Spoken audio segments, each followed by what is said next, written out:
Olá, seja bem-vindo a mais um Pfizer Curious. O meu nome é Kátia Mota. E eu sou a Carolina Maganete. E hoje vamos falar sobre asma. Sabe o que têm em comum o nadador Michael Phelps, o futebolista David Beckham e a maratonista Rosa Mota? Além de serem grandes atletas, todos eles são asmáticos. Fique connosco nos próximos minutos e saiba mais sobre as causas, o diagnóstico e como prevenir as crises de asma.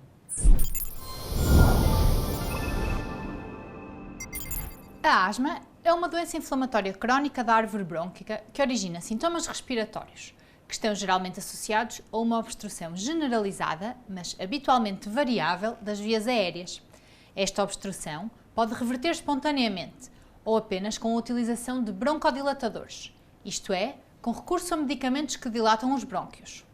As manifestações clínicas da asma são provocadas pelo estreitamento dos brônquios, que resulta da contração das fibras musculares, a que chamamos broncoconstrição, como podemos ver na imagem. E associa-se também ao edema ou inchaço da parede da árvore respiratória e ao aumento da produção de muco. A nível mundial, a asma afeta cerca de 300 milhões de pessoas de todas as idades. Em Portugal, estima-se que existam cerca de 700 mil asmáticos, tendo-se registado um aumento do número de casos nos últimos anos, provavelmente devido aos fatores ambientais. Não se sabe qual a causa específica da asma, mas o seu aparecimento parece resultar de uma combinação de fatores genéticos e ambientais. No entanto, é possível enumerar algumas condições que aumentam o risco de desenvolver asma, nomeadamente ter um familiar em primeiro grau com asma, como pais ou irmãos asmáticos, ter outra doença alérgica, como uma dermatite atópica ou rinite alérgica, excesso de peso, ser fumador ou estar exposto ao fumo do tabaco, ser filho de uma mãe que fumou durante a gravidez, estar exposto a fumos poluentes ou outros produtos irritantes para as vias respiratórias no local de trabalho, isto acontece, por exemplo, em cabeleireiros, lavandarias ou fábricas, e nascer com baixo peso. Os fatores que habitualmente estão associados às exacerbações ou crises de asma variam de pessoa para pessoa, em função da sua suscetibilidade individual. Mas podem incluir a exposição a alergénios transportados pelo ar, como o pólen, pelos de animais ou até mesmo os brinquedos, a exposição a poluentes e irritantes ambientais ou ocupacionais, como o fumo do tabaco ou produtos químicos utilizados em contexto laboral, a alergia a determinados alimentos, bebidas ou aditivos alimentares, como são exemplos as nozes e os amendoins, as infecções respiratórias, como constipações, gripes ou pneumonias, a atividade física, habitualmente conhecida como asma de esforço, a exposição ao frio, da qual é importante nós nos protegermos, ou o refluxo gastroesofágico, as alterações hormonais associadas ao ciclo menstrual e ainda a toma de medicamentos, como anti-inflamatórios não esteroides ou outros utilizados para a insuficiência cardíaca. A asma pode manifestar-se de formas muito variadas, com quadros que podem surgir em situações muito específicas, como, por exemplo, com o exercício físico, e apenas com sintomas ligeiros ou quando mal controlada, com crises frequentes e sintomas graves. Os sintomas e sinais de asma podem incluir pieira, tosse, habitualmente durante a noite ou no início da manhã, falta de ar recorrente, dor ou sensação de aperto no peito e dificuldade em dormir, devido à pieira, à falta de ar e à tosse. O diagnóstico de asma é feito com base na avaliação dos sintomas, mas o seu médico pode pedir alguns exames para o confirmar ou para excluir outras doenças respiratórias. Provas de função respiratória, como a espirometria, antes e após inalação de um broncodilatador, permitem fazer o diagnóstico de obstrução das vias aéreas. A melhoria das provas de função respiratória após broncodilatação demonstra que a obstrução brônquica é reversível e favorece o diagnóstico de asma. Existem outros exames complementares, laboratoriais ou de imagem, que o seu médico pode solicitar em função do seu caso específico. Após o diagnóstico e de acordo com a gravidade da asma, o médico poderá estabelecer o plano de tratamento mais adequado. O tratamento da asma tem como grandes objetivos evitar os fatores desencadeantes, controlar os sintomas e prevenir as exacerbações da doença. A prevenção das exacerbações passa pela adoção de algumas medidas no seu dia-a-dia. pela utilização de medicamentos que permitam controlar a inflamação crónica, que está na base da doença, mesmo nos períodos em que não apresenta qualquer sintoma.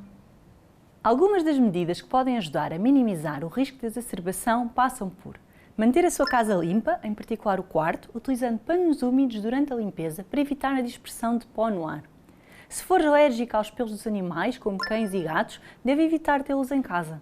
Limpe regularmente os filtros dos equipamentos de ar-condicionado, porque, ao contrário do que muitas pessoas pensam, estes aparelhos podem ser utilizados e até permitem reduzir a quantidade de alergénios no ar, desde que sejam limpos. Evite ambientes muito secos, considerando a utilização de umidificadores para assegurar os níveis adequados de umidade do ar. Evite alimentos ou bebidas que possam desencadear sintomas e faça exercício físico regularmente. Mas não se esqueça de falar com o seu médico sobre a necessidade de ajustar a medicação antes do início da atividade física. Regra geral, os medicamentos utilizados para o tratamento da asma têm uma ação anti-inflamatória ou broncodilatadora e são administrados normalmente através de inaladores para terem uma ação localizada na via aérea. Para além disso, nos asmáticos é muito importante controlar outros problemas de saúde, como a rinite ou o refluxo gastroesofágico. Ainda em relação ao tratamento, importa desmistificar os receios relativamente à utilização crónica de anti-inflamatórios, neste caso, de corticoides por via inalatória.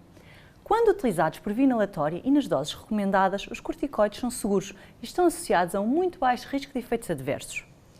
O aumento da frequência das crises, o aumento da dificuldade em respirar ou a necessidade de recorrer com maior frequência à medicação de alívio devem fazê-lo suspeitar que a doença está mal controlada. Se for esse o caso, consulte o seu médico assistente. A asma é uma doença inflamatória crónica, pelo que o controlo da inflamação e a consequente diminuição do número de exacerbações são importantes para minimizar o risco de complicações. Mas para o ajudar a perceber melhor a importância do controle da inflamação na asma, trazemos-lhe uma pequena experiência. Nestes 2 copos que aqui temos, que representam 2 doentes asmáticos, as pequenas pedras representam o nível de inflamação. Como podem ver, um copo tem menos pedras, o que aqui representa o doente que faz a sua medicação habitual de acordo com as orientações do médico, e o outro, por não cumprir a sua terapêutica, apresenta níveis de inflamação mais elevados, aqui representados por uma maior quantidade de pedras. Mas vamos ver o que acontece se estes 2 doentes estiverem expostos ao mesmo alergénio. Aqui, o alergénio é a água. Como podem ver, o doente com pior controle da inflamação mais rapidamente começa a ter sintomas.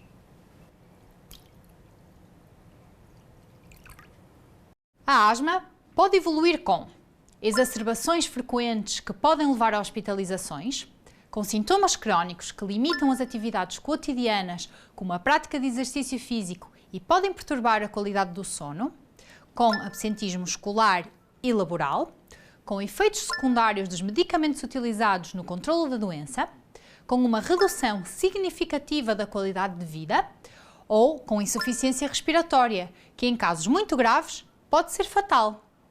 A asma não tem cura, mas é possível controlá-la com a adoção de alguns cuidados gerais e com uma utilização adequada das terapêuticas atualmente disponíveis. A maior parte dos doentes pode até fazer uma vida normal, desde que cumpra as indicações do seu médico.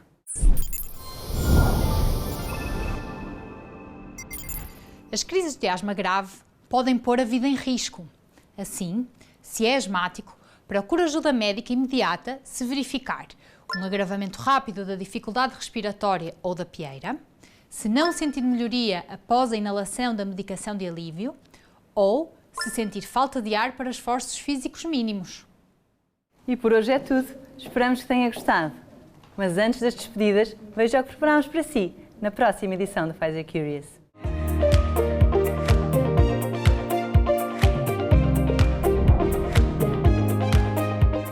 Ficou curioso? Então não perca a próxima emissão. E não se esqueça, pode deixar as suas sugestões para próximos episódios na caixa de comentários e rever este e outros conteúdos no Facebook, LinkedIn e canal de YouTube da Pfizer Portugal. Até breve!